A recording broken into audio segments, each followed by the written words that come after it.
계절이 변화함에 따라 모든 생물도 그 흐름에 맞춰 적응하며 살아간다. 무릇 모든 생물은 나고 자라서 다시 자연으로 돌아가는 일련의 자연 법칙 속에서 살아간다.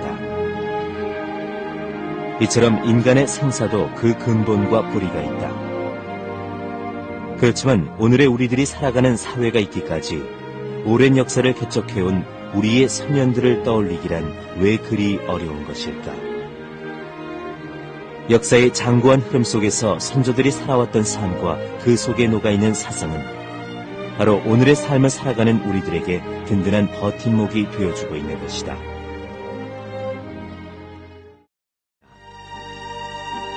우암 송시열.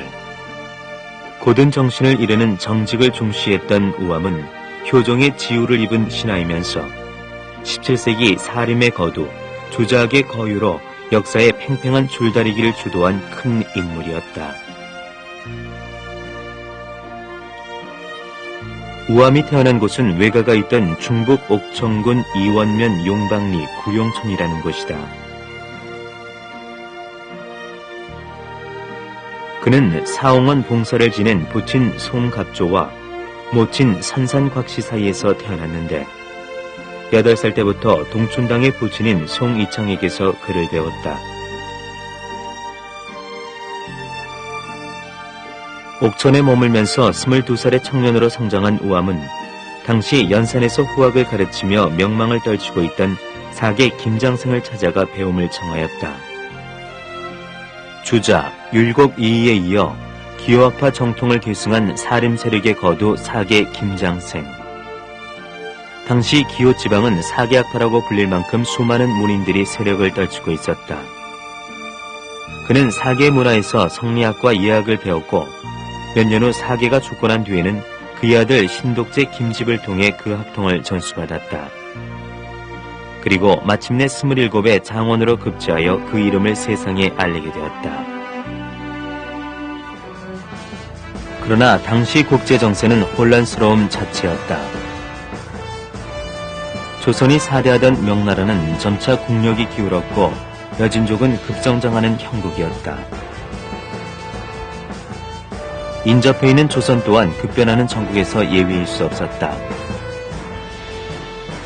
그리하여 1636년 병자호란은 굴욕적인 정축 화약으로 매듭지어졌고 우암은 이후 10여 년간 일체의 벼슬을 사양하고 학문에만 몰두하였다. 우암이 학문에 정진하면서 후학을 가르치던 강학소이자 병자호란 이후 북벌책을 강구하던 유서 깊은 곳이 남간정사이다. 우암은 효종의 즉위로 정치의 전면에 나설 수 있는 호기를 맞았다. 효종과의 인연은 그가 장원 급제한 뒤 당시 복림대군으로 있던 효종의 사부를 맡으면서부터 이미 시작되고 있던 터였다. 우암은 13개조의 기축봉사를 올려 그의 정치적 소신을 피력하였는데 이는 효종이 즉위하면서 국시로 자리잡은 북벌론과 합치하는 것이었다.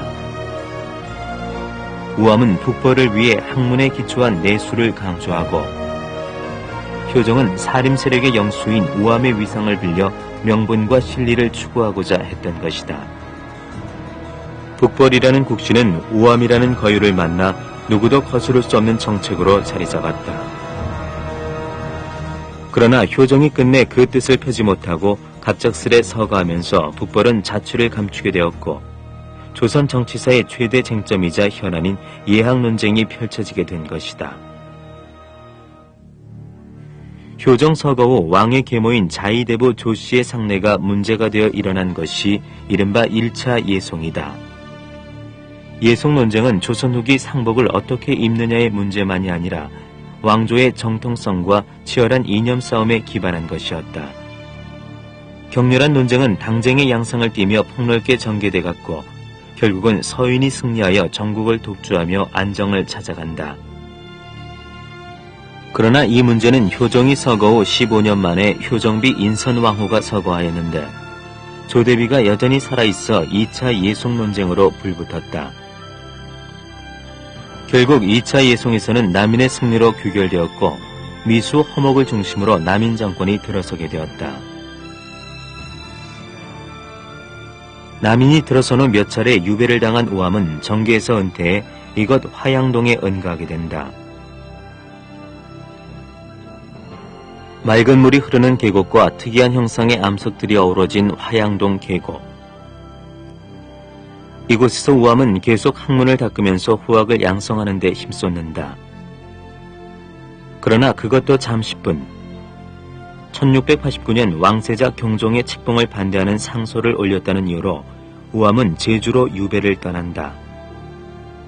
그 후 국문을 받기 위해 서울로 올라오는 길에 정읍에서 사약을 받기에 이른다. 성격이 대쪽 같았던 우암은 마침내 숨을 거두었지만 일생을 주저하게 바친 그의 정신은 아직까지 계속되고 있는 것이다. 우암의 유택은 본래 수원에 있던 것을 괴산으로 이장하였는데 산세가 좋은 정상에 자리하고 있다. 우암이 살아간 삶의 자취는 곧 격변하는 조선 중기의 화려한 당쟁사를 수놓았다. 특히 두 차례에 걸친 예속 논쟁은 학문적 연구와 철학적 사상에 기반한 당대 최고를 겨루는 자웅의 싸움으로 조선시대를 가르는 정신을 느낄 수 있는 사건인 것이다.